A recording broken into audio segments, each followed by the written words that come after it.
All right, everyone. Since I couldn't fit the entire equation or this entire problem in one lecture, I'm gonna do a second lecture so I can be thorough on it. Now, we start at finding the stress, which is, let me grab my pen here. The stress, which is up F sub CR, and then we plug it in the general equation, which is the phi 0.9 times the stress times the gross area from here, and we find the total strength, which is 547 kips. Now, the OK here stands for the comparison with the original strength value we found, which is 499. Our value that we found after selecting this section here is larger than the 499. So we are OK. Now, this is one check, but we still have to compare and verify on if there is any type of failure that may occur. So then we go to table C.7 to find to compare actually the selected section. But first, let's calculate the KL for x-axis and KL for y-axis. Why do we have to do this? Because we have to choose the smaller between them. This is what the table mandate to us to do, though.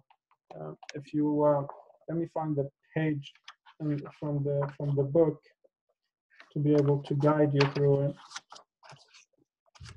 Yeah, if you go to page 467, so you have a lot of columns. The first column is the KL.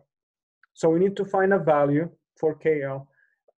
Again, we have to select the smallest between these two. So the smallest is 16.25.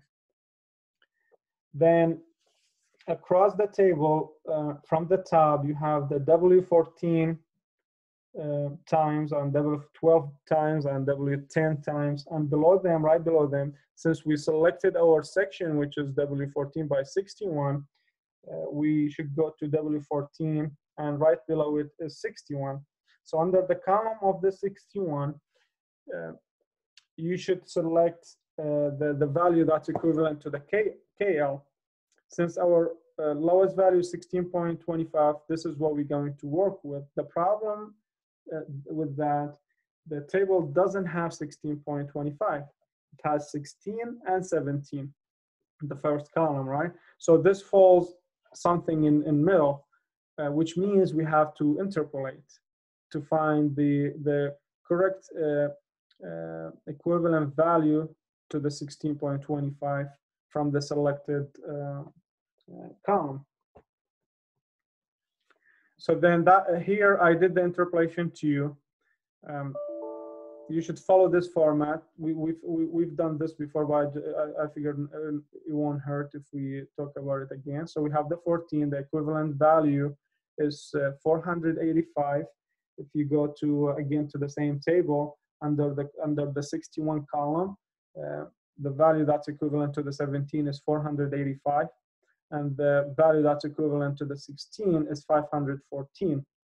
So our value is X, because that's what we want to find.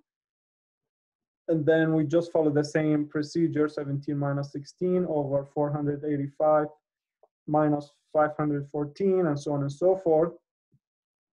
Simple math, you find the X value is 506.75 kips. And we round it up to 547.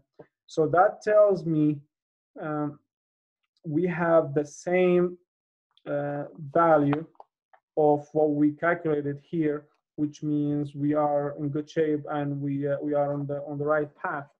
And our selected section, which is the W14 by 61, is the right section, and it will hold the load. because we are larger than the 499. So this is kind of the procedure, and to me, it's very sufficient. But the book wanted to move forward with 2 extra steps. So for the x-axis, and the book wanted to find the adjusted value for KL over the ratio of the radius of gyration. So K is at 1.2 times the 12, which is the length, over the found value from the Rx over Ry, and it gives us a 12.29. But here we have to find a larger value, which is 16.25, which what we find here, which is the smallest value.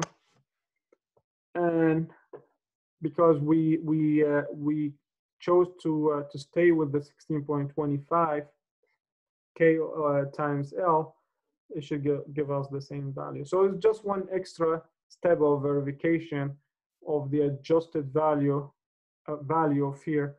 But then for the adjusted value, KL should be larger than the adjusted value, which is pretty much, to me, is the same. So for that, example 10.2 is concluded.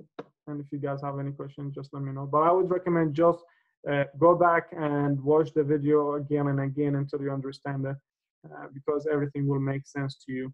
You may struggle in the beginning to follow along, but bear with me and watch the video again and again, and everything should follow through.